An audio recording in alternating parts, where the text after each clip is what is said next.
যাদের হাত ধরে করতে আমরা ছাত্র দলের নেতৃত্ব রেখেছি, তাদের উপস্থিতি এবং রাজাপুর ইউনিয়ন বিএনপির সাবেক সম্মানিত সভাপতি, সার্বজনীন ডিগ্রি কলেজের সাবেক জিএস জনাব মোহাম্মদ কামাল চেয়ারম্যান সাহেব সহ এখানে সকলের যারা উপস্থিত রয়েছেন সবাই আমাদের পরিচিত, নতুন করে তাদেরকে পরিচয় করার মতো নতুন কিছু নেই। সবাইকে আমার আন্তরিক সালাম, আসসালামু আলাইকুম। আমরা রাজাপুর ইউনিয়ন ছাত্র দলের সাবেক এবং বর্তমান আজকের এই পূর্ণমিলনী অনুষ্ঠানে সকলেই উপস্থিত হতে পেরেছি, সেজন্য আল্লাহ তাআলার দরবারে শুকরিয়া জ্ঞাপন করছি। এবং পাশাপাশি আমি আমার বক্তব্য সংক্ষিপ্ত করার লক্ষ্যে আমি দু একটি কথা সংক্ষিপ্ত রূপে বলব, তারপর আমি আমার বক্তব্য শেষ করব।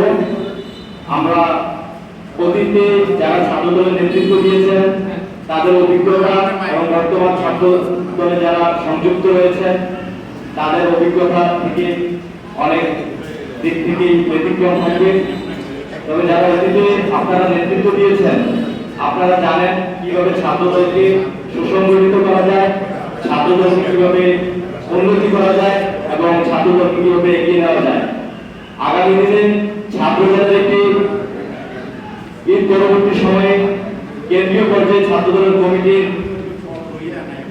একটি নতুন কমিটি আমরা দেখবো আশাবাদী, এবং সেই কমিটির লক্ষ্যে দেশ নায়ক এবং বর্তমান বাংলাদেশের প্রধানমন্ত্রী জনাব তারেক রহমানের নির্দেশনা রয়েছে।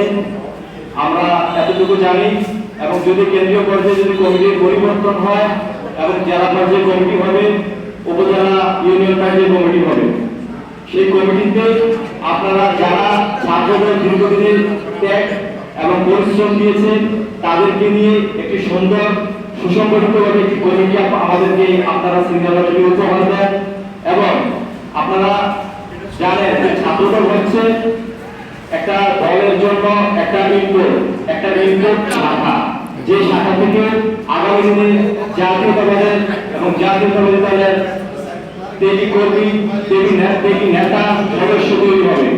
যদি ছাত্রদলে যদি ইনপুটে যদি আমরা নেতা তৈরি করতে না পারি, সদস্য তৈরি করতে না পারি, তাহলে আগামী দিনে স্বেচ্ছাসেবক যুবদল কিংবা বিএনপিতে আপনারা রাজনীতি করার জন্য কোন সদস্য কিংবা নেতা আপনারা পাবেন না।